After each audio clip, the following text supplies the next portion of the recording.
Welcome back to Behind the Lease. Today we are talking about the hottest sector in retail real estate right now, wellness real estate.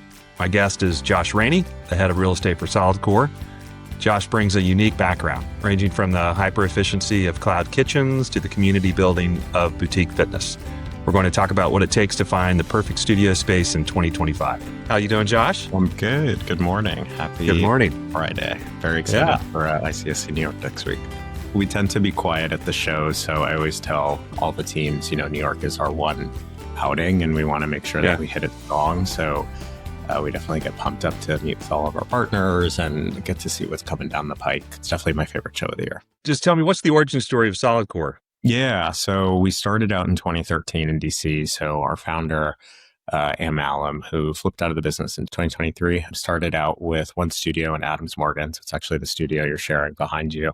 She went and took a workout class in LA and just was surprised at the lack of availability of something similar in the DMV. So she brought it over, poured her life savings into it, built the studio by hand with their friends, which kind of speaks to some of the original design ethos. And then from there, just hit the pavement and going door to door, getting people to come take class and really building a movement.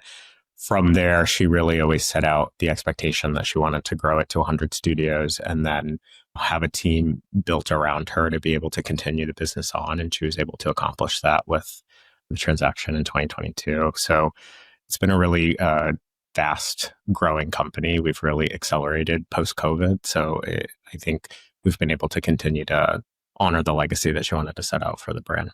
You bring an interesting background to solidcore because you had time at CloudKitchens, which was a business model built entirely on invisibility and delivery efficiency. So you're now at solidcore, which is definitely the opposite with visibility and community and your famous blue light aesthetic. So how did your time in the ghost kitchen world change how you look at site selection? Did it teach you to look at data differently than, the traditional retailer?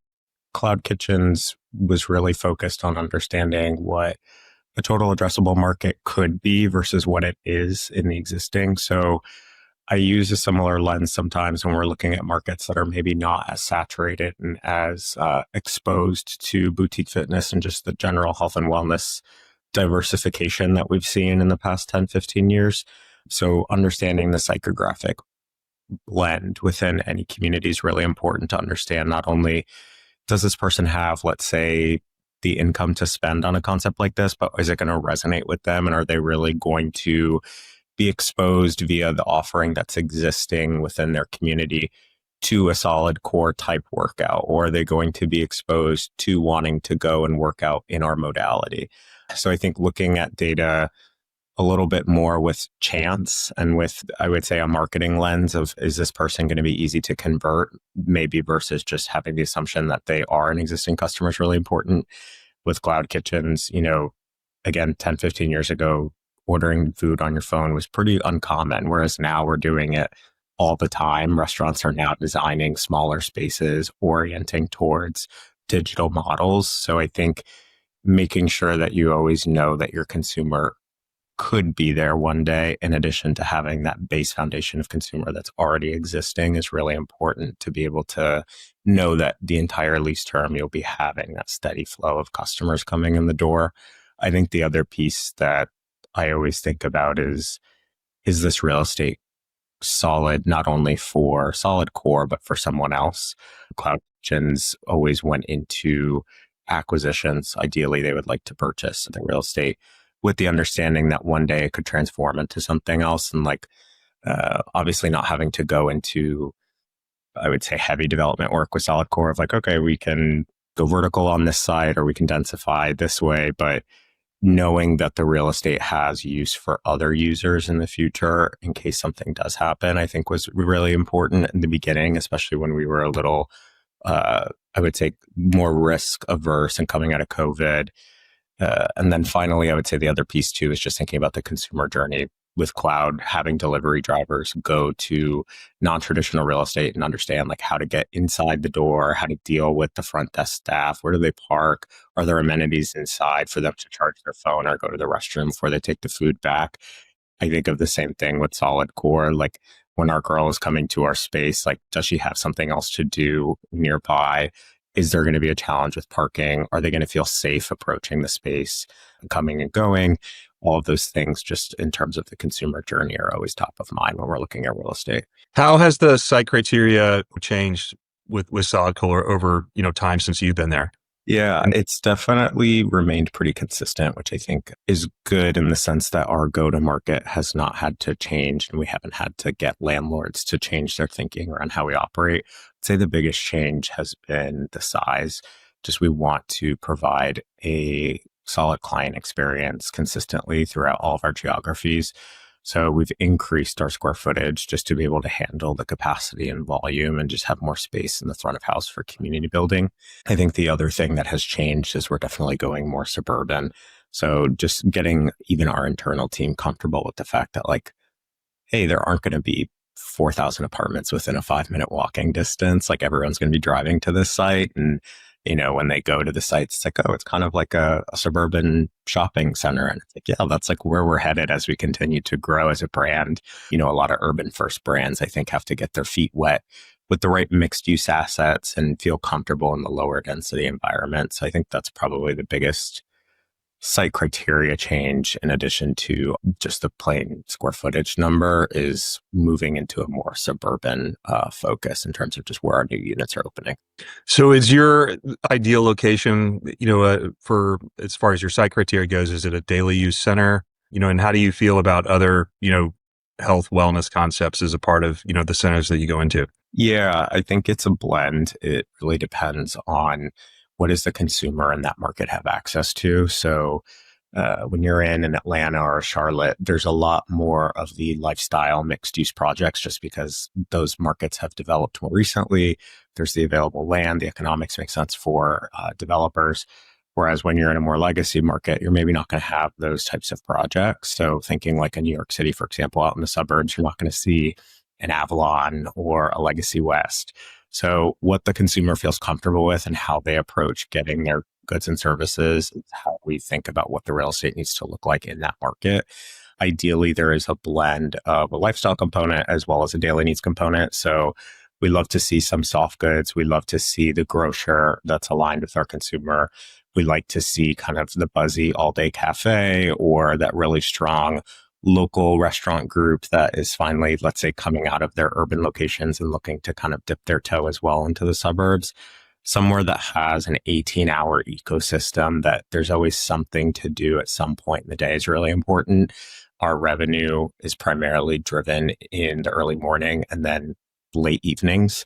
So it's important that when the center is maybe traditionally a little bit quieter for a lot of other people, that it still feels comfortable and it feels exciting. There's a sense of curiosity when you're on the property to be able to like do other things, because that's really what's going to drive that consumer to go back and spend.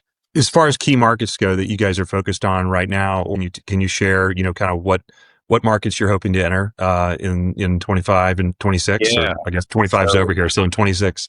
Yeah, at 25, we opened 27 studios. Some highlight new markets would be Oklahoma City. We did Rhode Island. We did Las Vegas.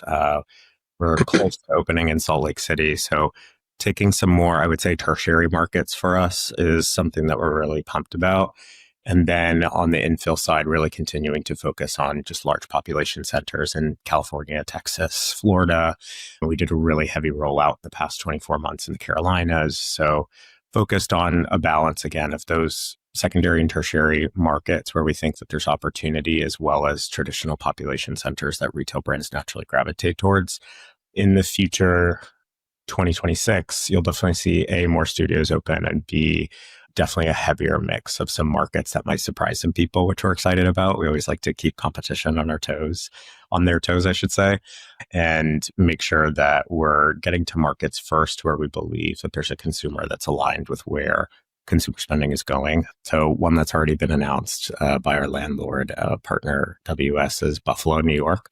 So originally we're not looking at Buffalo. We were like, it's there. It's recognized in terms of just our overall white space, but it's not necessarily top of list. But seeing what they were putting together was really compelling.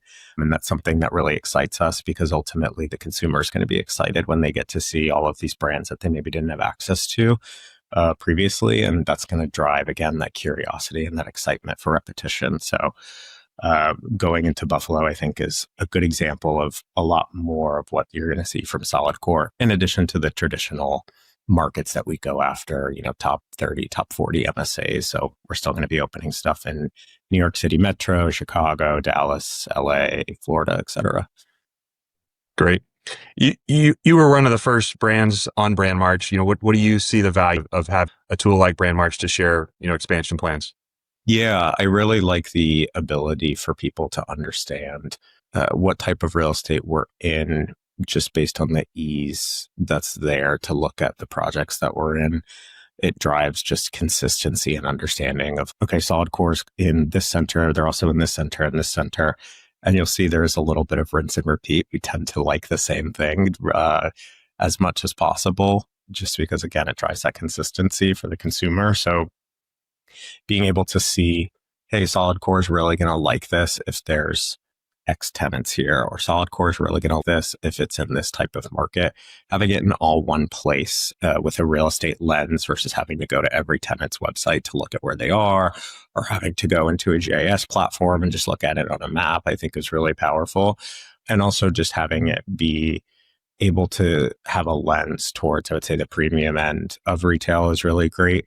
Solidcore one day might be targeting more grocery anchored and smaller trade areas and focused on just a more mass market distribution model with its real estate. But right now we're still relatively safeguarding against that. And we want to make sure that we're selective on where we go. And we want to make sure that the brand positioning is echoed through the real estate. So being able to collaborate in a more curated space, I think, is helpful, just because when you go to the ICSC shows and all the other different networking opportunities, there is a lot of real estate and it can be overwhelming, especially for a retail tenant rep, just because you're getting thrown so many opportunities every day.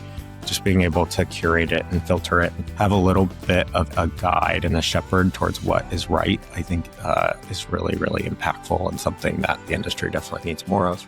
If you want to learn more about brands like solidcore and the brokers that they work with, check out brandmarch.com.